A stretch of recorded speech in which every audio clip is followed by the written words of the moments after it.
Hi, everybody. Another episode of Money Matters with Mike Hill and Casey Harding. Casey Harding. We, of course, are of Hill Financial Group. We hope you're enjoying the podcast.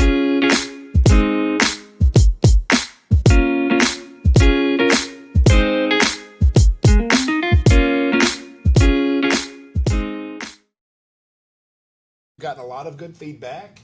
We love the comments on the YouTube. Please click a like. Please subscribe. Please forward or share to anybody that you think this has helped. We have had a lot of people actually come up to us and say, hey, we really like that episode about the lottery, what you would do, or the one about the funny movie scenes where they overspent their money. So hopefully we're keeping it entertaining and doing some things that are different. We had a real good response with Adam last month with some tax questions and things. So we're going to bring guests on, but these next few episodes are going to be me and Casey. And one of the things we get a lot right now is with parents getting older.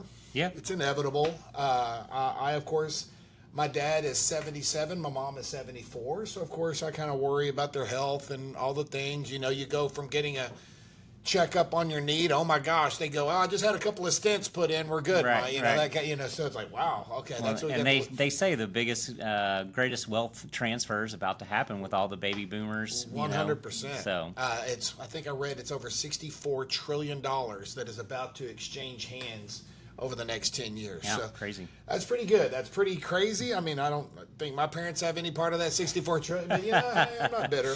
But the one thing that we really wanted to talk about this week is there's so many new rules that have come out on when you inherit retirement money from your parents. So that's some of the things that we want to make sure people are aware of, and what are the implications of all the different strategies, because it isn't just roll it over and do this. There are things that you could plan when you inherit an IRA. So the first one, Casey, I would like to kind of just throw it to you.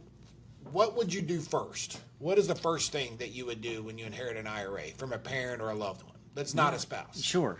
Yeah. I mean, the good thing is that you have time. You don't have to make any rush decisions. You get a full year to kind of figure out, to grieve, to go through that process, to kind of get your bearings on what's going on, what accounts do they have that you are inheriting, and what are the best decisions moving forward with how to manage that. And so just understanding what types of IRAs that you're inheriting, like I said, and they take a breath, give it a few months, give it 6 months. I mean, you have a year to try to make those decisions and kind of see what needs to be done, and do your research, and talk with some advisors about how to best take advantage of the inheritance that you're receiving. And I can't stress that enough. If you don't have an advisor, and this isn't a plug for us, I'm talking anywhere, because we got a couple people that are out of state that watch this YouTube. For sure. Find an advisor that you trust, and I can't stress that enough. Find somebody that you know has your best interests at heart and is absolutely going to give you advice on what you need to do for yourself for least amount of tax consequence.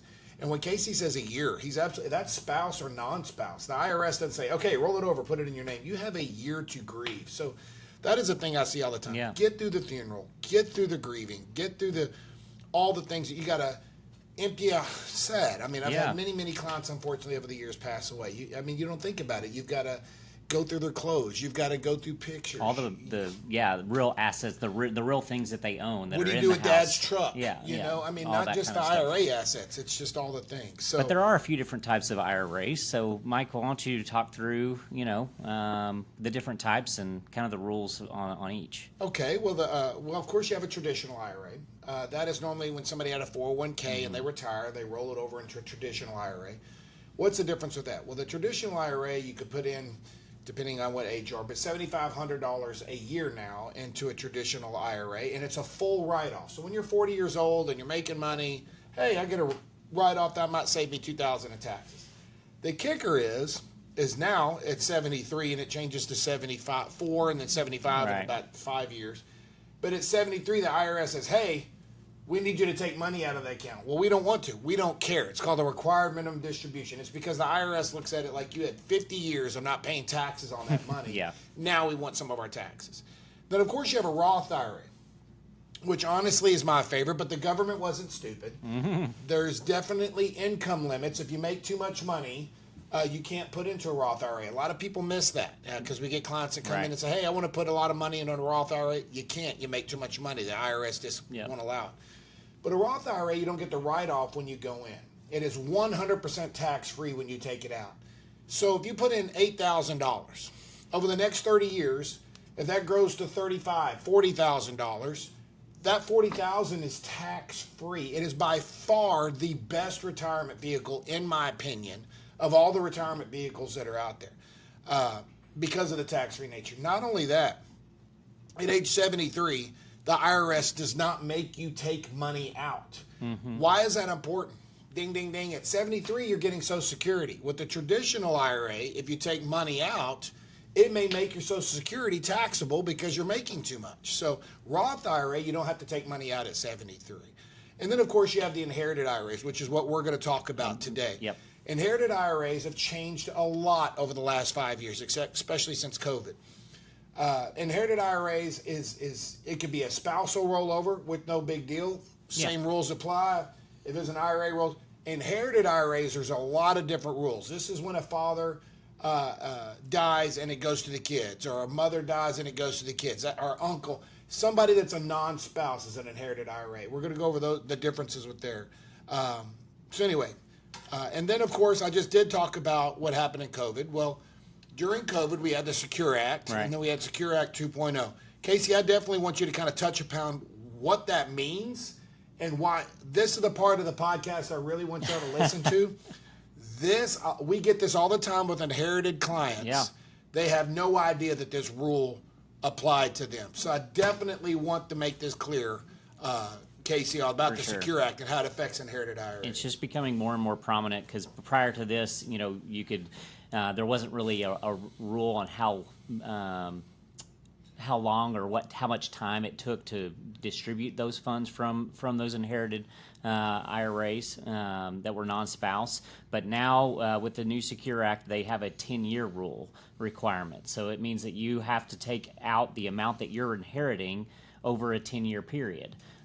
So it doesn't necessarily mean that you have to take it out all at once. It doesn't mean that you have to take it out, every year a certain amount. It just kind of means that by the end of that 10 years that you have exhausted that account. Now, obviously, there could be, if there's a significant, 6-7 figure inheritance, there's some things that you're going to have to come up with from a tax standpoint that you're going to have to figure out. And so those are some of the planning things that we'll get into later. But it's 10 years that you would, if it's 100,000 or $1 million, you're needing to exhaust that over a 10-year period. So there are some planning strategies and things that we can do to kind of help mitigate some of that tax liability, because obviously over that 10 years, if you're still working and earning an income, that's going to increase your tax liability significantly. So. And a strategy, not to get too much into it, a strategy that we've taken on is, let's say you're 60 years old and your dad was 85. That's typical. You're still working. Your dad passes away or your parents pass away, unfortunately, and you inherit that money. Yep. Well, you're still working maybe for a year or two. Don't take the money. Because, again, you can take any amount out over that 10 years. Right. But what I've done with some clients is, hey, go ahead and retire between 60 and 65, 66. Let's take that money to live on. Sure. And then let's switch on Social Security at 66, and now we take more a little bit up front. Maybe that's not the best idea because it's tax deferred. But another thing I've done is I've used some of those monies to pay for, not everybody, I do not suggest this for everybody, a life insurance policy. Because maybe you don't have anything for your wife if you were to pass away. Well, let's get a life insurance policy for a low premium or long-term care policy to take care of you if anything was to happen to you, because it's tax-free. Now you're turning an asset that was taxable to you. It was inheritance. You didn't know you were getting it anywhere. If you did, you weren't counting on it. I mean, I hope not anyway. So you use that money to pay for something that is tax-free upon your death. So now you're honoring your parents again by having that tax-free. Maybe it goes to your kids, or i.e. their grandkids. So those are strategies that we've done. And now your spouse feels better when you die because you have an asset that rolls over to them that's tax-free. So And you get better insurance quotes, of course, the younger that you are. Yeah. You know. So Yeah. anyway, I didn't mean to get into too much of that. That's great. And kind of talk a little bit more on between like a spouse versus a non-spouse inheritance, Mike. So a spouse, great. You're married, all the things. First of all, don't forget your Social Security now becomes either yours or your spouse's, whichever one is higher or what it gets switched to. Yep. You could roll it over into your own IRA when you're a spouse. So let's say you have an IRA account, your husband dies, you could roll it over into your, no big deal. There's no different rules. You don't have to take it out over 10 years. That's one thing I wanted to make sure. If you're a child under the age of 18 Yep. and you inherit it, I want to go back a little bit. You don't have to take it out over 10 years if you're disabled. There are a few caveats. Yeah, so I just want, it didn't end all, but because I had to have that happen where somebody passed away and their kids Yep. were 15 and 16. They couldn't do that. So you roll it over into your own IRA. You definitely, you could delay RMDs, require minimum distributions to you're 73 years old, 75. Actually, I think it's 2030. I believe it's 2030. Yeah, 2030. So is when it changes 75. It's no different than if it's your IRA. That's basically how I want you to look at it. Exactly. A non-spouse, your child, your nephew, your niece, just somebody you weren't married to, you inherit their IRA. Roth IRA or regular IRA. Regular IRA is taxable to you. Roth IRA is tax-free. But both you have to take out over 10 years. 10-year rule, yeah. So just remember that. That's the new Secure Act 2.0 that was passed in 2023. You have to take money out of both of them over 10 years if you're a non-spouse. So people come to me all the time, why do I got to take out of a Roth? Because the government still wants you to wipe out that account because it's tax-free. They don't want to give you any more tax-free money. Right. So, but that's another reason why I love Roths, because I die, I take money out of it while I'm living, tax-free, doesn't count towards Social Security. Right. Rolls over to my wife. She lives on that money. If we did a good job and we made a good sizable account, she gets to live off that money. She dies. Our kids get the account, and it's tax-free to them. Yeah. That's great. I mean, and I don't know about you, and I'm getting off the script here a little bit. All right. We talk about this all the time, but Casey, I want to get your answer. We have $38 trillion in debt as a country. We spend more on interest than we do national defense spending right now. That scares me. Yeah. Do you think in the next 20 years, no matter who political affiliation you're with, are taxes going to go up or down? That's my question to everybody. Well, we have the lowest capital gains tax rate that we've had in almost 50 years. Right. So, I mean, do you think... No, I mean, there's no way that they can't increase taxes over time. I mean, obviously, the bill before Congress right now is to lock in Trump's tax cuts from 2017. That how long that gets locked in is kind of the question. It's just delaying the inevitable. It's only as good as the economy, because he's doing Keynesian economics. He's basically trying to do trickle down economics to where, okay, now taxes are lower, we're going to spend more, which is going to cause people to have more profits, which will cause your tax rate to actually, anyway. So, I mean, but as long as the economy's good, it works. But I didn't mean to get off the subject, but the non-spouse, just remember you have 10 years to do it, regular IRA or Roth IRA. We're going to do a part two to this. Yeah, part two to this, because there's some other things that we want to go over. I just really wanted to hit upon, and this was all Casey's idea. For good intro to kind of, what is it, inherited IRA, spouse, non-spouse, what do we do? All right. And I can't stress this enough, and this isn't an easy conversation. I tell my clients all the time, please bring in one of your beneficiaries. Yeah. Please bring in your executive of your estate that's not either one of you. Please. I do not want to meet your daughter or son for the first time at your funeral.